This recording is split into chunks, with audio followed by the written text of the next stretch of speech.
আচলতে জীৱনত এইবোৰ কৰিয়ে পোৱা নাছিলো নহয় পৰিমা। ময়ো এইকেইটা এক্সাৰচাইজ ইউটিউবৰ পৰা চাই শিকিছোঁ। আপোনাক শিকাই থৈ গ'লে দুদিনমানৰ পাছত আপুনি নিজেই কৰিব পাৰিব। মই বাৰু লিংকটো আপোনালৈ পঠিয়াই দিম। কেনেবাকৈ যদি মোৰ মা আৰু তোমাৰ দেউতাক এবাৰ লগ কৰাই দিব পাৰি। লগ কৰালে কি হ'ব? তেতিয়া হয়তো ওলাব যে আচল শত্ৰুতাটো কি হ'ল। পাৰিলে কথাটো ৰাখিবা প্লিজ। মাক মই নকওঁ আজিৰ কথা। যোৱা বাৰু অহাৰ সময়ত মোক ফোন কৰি দিবা, মই তোমাক পিক আপ কৰি ল'ম। ৰুমত আপুনি কিমান চিগাৰেট খায় জানো কাৰণে ক'লো। পাৰিলে চিগাৰেট এৰক।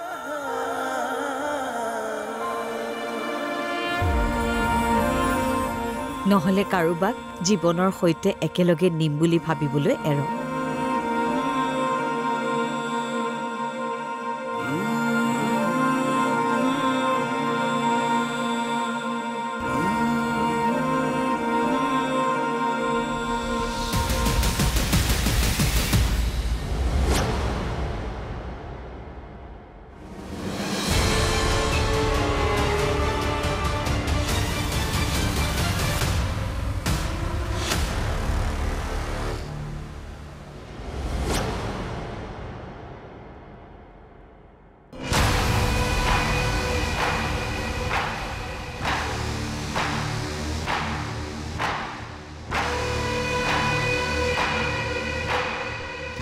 এতিয়া কোৱা, কিয় মাতিছিলা আৰু ইমানকৈ ফোন কৰি আছিলা যে? মই কল বেক কৰিলোঁ এতিয়া। আচলতে মাক এক্সাৰচাইজ কৰাই আছিলোঁ। মা?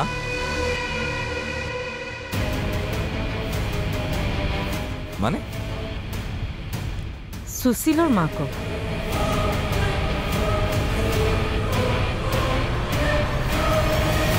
ECG ৰিপৰ্টত হাৰ্টৰ প্ৰব্লেম ওলাইছে। সেইকাৰণে মই ইউটিউবত এক্সাৰচাইজ কেইটামান চাই পেলাই মাক শিকাই কৰাই আছিলোঁ। তোমাৰ বাবে তাৰ মাকৰ এক্সাৰচাইজ কৰোৱাটো জৰুৰী আছিলে নে আমাৰ ডিটখন ৰেজিষ্টাৰ কৰোৱাটো? দুটাই জৰুৰী। কিন্তু মানুহৰ বাবে কৰিবলগীয়া কামটো বেছি জৰুৰী, যিটো তুমি বুজি নাপাবা। কি? মই নুবুজি কি ক'ব খুজিছা তুমি? মই মানুহ নহয়। মই সেইটো ক'ব যোৱা নাই। কি তুমি সেইটোৱে কৈছা? তোমালোকে কি কৰিছা এইবিলাক? পাব্লিক প্লেচ বুলি পাহৰি কৈছা নেকি? চৰি।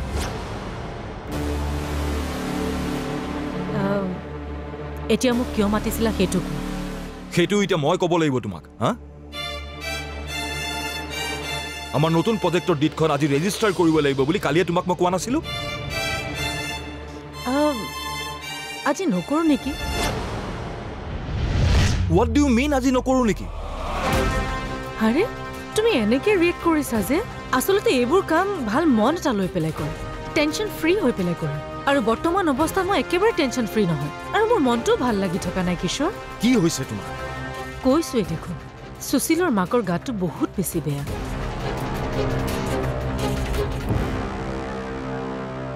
আৰু এইখিনি সময়ত মই ভাল কাম এটা কেনেকৈ আৰম্ভ কৰোঁ কোৱা?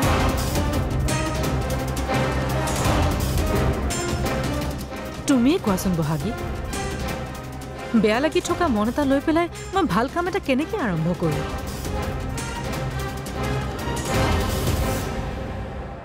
সেইটো ঠিকেই কৈছা। তুমি কেতিয়া ফ্ৰী হ'বা? মানে আজৰি কেতিয়া হ'বা? নহয়নে কিশোৰ? তুমি মাজত কিয় সোমাইছা? আৰে তুমি বহাগীক কি কাৰণে খং কৰিছা? তেওঁতো একো বেয়া কথা কোৱা নাই।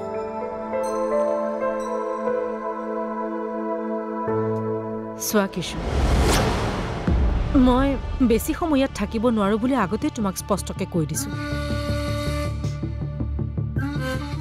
গতিকে মই যাব লাগিব এতিয়া। গতিকে কোৰ্টলৈ গৈ মই ডিচাইন কৰি থকা মোৰ সময় একেবাৰে হাতত নাই। কি? তোমাৰ বাবে মানে মোতকৈ সেইজনী মানুহ বেছি জৰুৰী বেছি জৰুৰী বৰ্তমান সময়ত বেছি জৰুৰী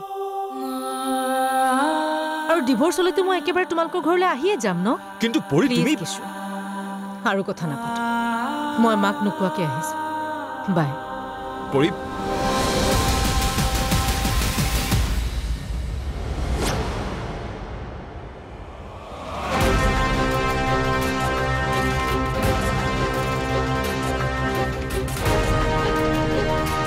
চোৱা কিশোৰ মই বেছি সময় ইয়াত থাকিব নোৱাৰোঁ বুলি আগতেই তোমাক স্পষ্টকৈ কৈ দিছোঁ গতিকে মই যাব লাগিব গতিকে কোৰ্টলৈ গৈ মই ডিচাইড কৰি থকা মোৰ সময় একেবাৰে হাতত নাই আচলতে এইবোৰ কাম ভাল মন এটা লৈ পেলাই কৰে টেনশ্যন ফ্ৰী হৈ পেলাই কৰে আৰু বৰ্তমান অৱস্থাত মই একেবাৰে টেনশ্যন ফ্ৰী নহয় আৰু মোৰ মনটোও ভাল লাগি থকা নাই কিশোৰ সুশীলৰ মাকৰ গাটো বহুত বেছি বেয়া কিন্তু পৰি তুমি আৰু কথা নাপাতো মই মাক নোকোৱাকৈ আহিছোঁ বাই বাই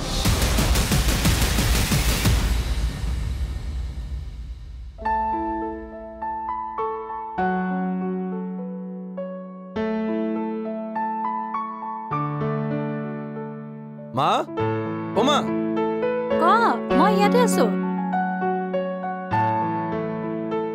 আচ্ছা মা হেৰি ঘৰত আটা আছেনে নাই কেলে পনীৰ আছেনে আনিব লাগিব কি হ'ল তোৰ আজি পনীৰ খাবলৈ মন গৈছে নি নহয় মানে ঘৰলৈ আলহীজন আহিব সেইকাৰণে কি বস্তু আছে সুধি আছো মই কোন আলহী মোৰ চিনাকিয়ে তুমি হয়তো দেখিলে চিনি পাবও পাৰা অফিচৰ নেকি তেনেকুৱাই বুলি ভাবিব পাৰা কেইজন আহিব এজনেই আহিব তেনেহ'লে মাংস অলপ লৈ আহিবি ৰাতিপুৱা কেইটামান বজাত আহিব মই সুধিম ৰ'বা ৰাতি তেওঁ জনাব হা মই আহিছোঁ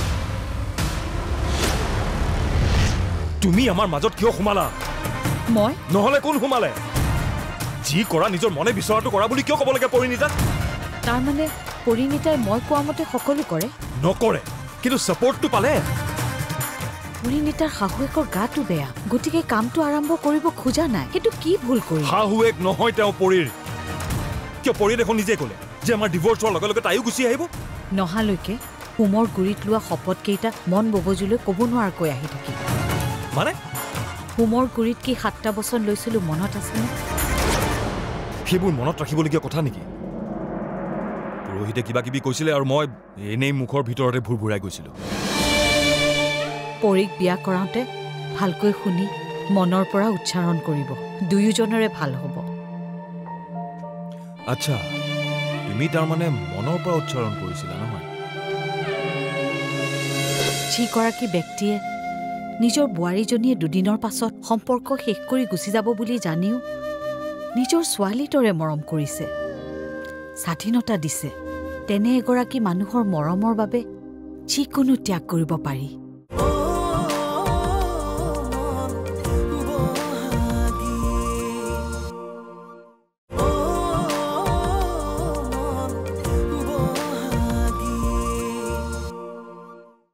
আচ্ছা তুমি তাৰমানে মনৰ পৰা উচ্চাৰণ কৰিছিলা নহয় তোমাৰ ভাল নহ'ল কিয় সেইখিনি মন্ত্ৰ যুগ্ম জীৱনৰ সুখৰ বাবে মতা হয় আমি কেতিয়া এক হৈছিলোঁ কেনেকৈ ভাল হ'ব তেন্তে পত্নী হিচাপে মই আপোনাৰ পৰা কেতিয়াও একো দাবী কৰা নাই আৰু কেতিয়াও নকৰোঁ মাত্ৰ এটা কথাই কওঁ নিজৰ স্বাৰ্থতকৈ আপোনাক ভালপোৱাজনৰ স্বাৰ্থ সদায় আগত ৰাখিব আপুনি সুখী হ'ব আৰু তেওঁ সুখী হ'ব মই কি পৰিণীতাৰ স্বাৰ্থত গুৰুত্ব দিয়া নাই আজিতো তেনেকুৱাই লাগিলে আজি আমি এগ্ৰিমেণ্ট কৰাৰ কথা এগ্ৰিমেণ্ট হ'লেই বেংকৰ বাকী প্ৰচেছখিনি কৰাৰ কথা আছে এইটোৱেতো কৈছোঁ নিজৰ স্বাৰ্থটো ভাবে আপুনি পৰিয়ে কৈছিল তেওঁৰ শাহুৱেকৰ গাটো বেয়া, গতিকে মেণ্টেলি প্ৰিপেয়াৰ্ড নহয়, সময় দিব নোৱাৰিব। বেলেগৰ মানুহ এজনীৰ বাবে নিজৰ ভৱিষ্যতটোৰ কথা এনেকে কেনেকে এভইড কৰিব পাৰে তাই? নিস্বাৰ্থ মৰমৰ বাবে।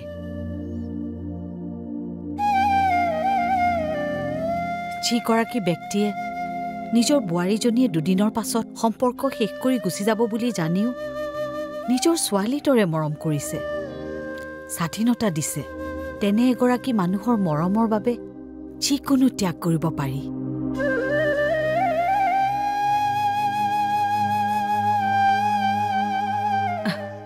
আপুনি নুবুজিব, আপুনি আপোনাৰ মতে থাকক।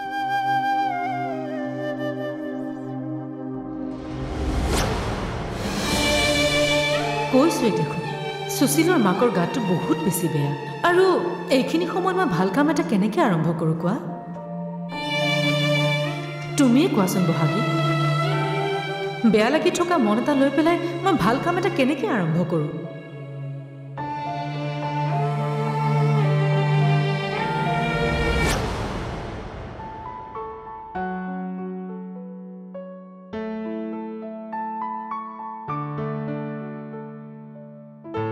মা লোৱা।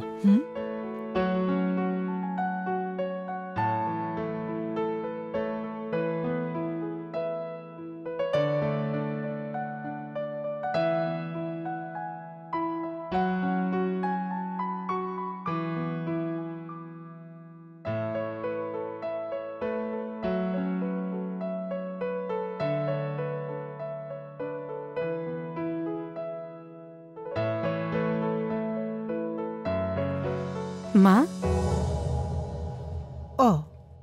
তুমি আহিলা? মই আকৌ ইয়াক সুধিছিলোহে তুমি ঘৰলৈ গ'লা নেকি বুলি।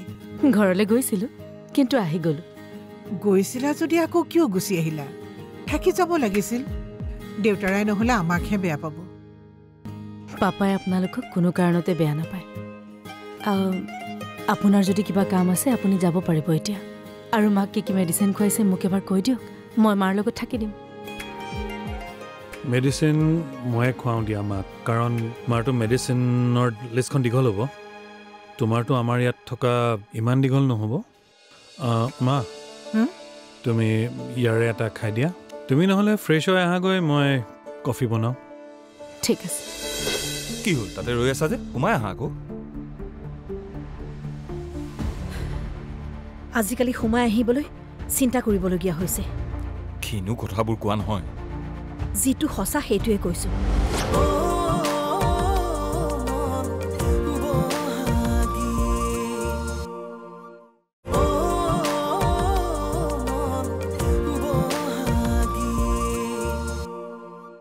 তুমি নহ'লে ফ্ৰেছ হৈ আহাগৈ, মই কফি বনাওঁ। ঠিক আছে। একেবাৰে বাহিৰলৈ যাব পৰাকৈ ৰেডি হৈ আহিবা হা। বাহিৰলৈ? কিয় মা? আজি ডিনাৰ আমি বাহিৰত কৰিম। মা, তুমি এইদৰে বাহিৰত খাই থকাটো একেবাৰে ভাল নহয়। মই ভেজহে খাম, বাছি বাছি খাম, কিন্তু ডিনাৰ আজি আমি বাহিৰত কৰিমেই। নিয় নিনিয় সেইটো তোৰ কথা। আপোনাক নিব দিয়ক মা, কিন্তু প্ৰথমতে আপুনি সুস্থ হৈ লওক, তেতিয়া এদিন লৈ যাব। নহ'লে আমি এটা কামো কৰিব পাৰোঁ দেখোন, আমি এদিন ক'ৰবাত থকাকৈ যাবও পাৰোঁ ফুৰিবলৈ, নে কি কয়? মই ফ্ৰেছ হৈ আহোঁ ৰ'ব।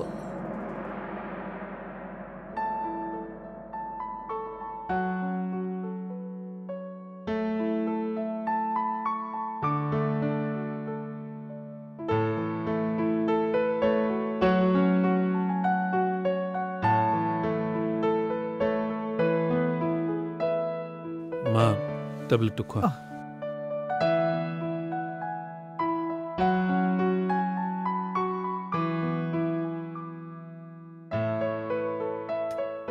আৰু হ'ব।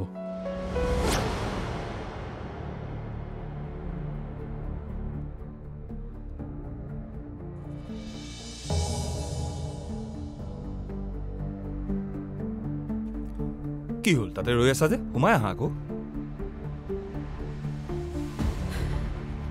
আজিকালি সোমাই আহিবলৈ চিন্তা কৰিবলগীয়া হৈছে। কিনো কথাবোৰ কোৱা নহয়, যিটো সঁচা সেইটোৱে কৈছোঁ।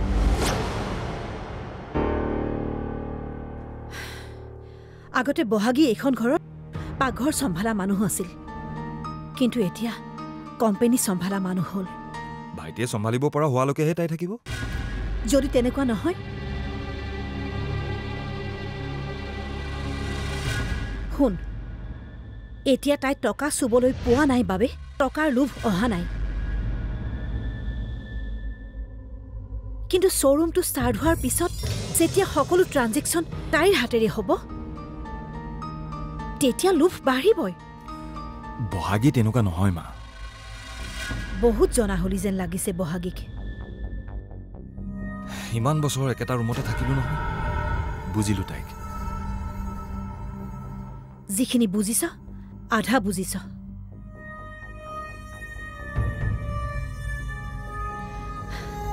কাইলৈ তাই আৰু ৰাজা মুম্বাইলৈ যাব বস্তুৰ অৰ্ডাৰৰ বাবে। দেউতাৰ লগত কথা পাতি থাকি পাকঘৰলৈ যোৱাই নাই। ব্ৰেকফাষ্ট মইহে ৰেডি কৰিছোঁ। বহাগীয়ে তেনেকুৱা নকৰে মা, দেউতাই চাগে তাইক ব্যস্ত কৰাই ৰাখিছে। দেউতাৰে ব্যস্ত কৰি ৰখাটো হয়, কিন্তু তাই ক'ব পাৰে নে নোৱাৰে যে ব্ৰেকফাষ্টটো ৰেডি কৰি কামখিনি কৰোঁ? আহা, দেউতাৰ কথাৰ ওপৰত আমি যে কোনো মাত মাতিব নোৱাৰো জানাই দেখোন। ৰচোন, তই তাইৰ ছাপোৰ্টত কথা কৈ আছ যে?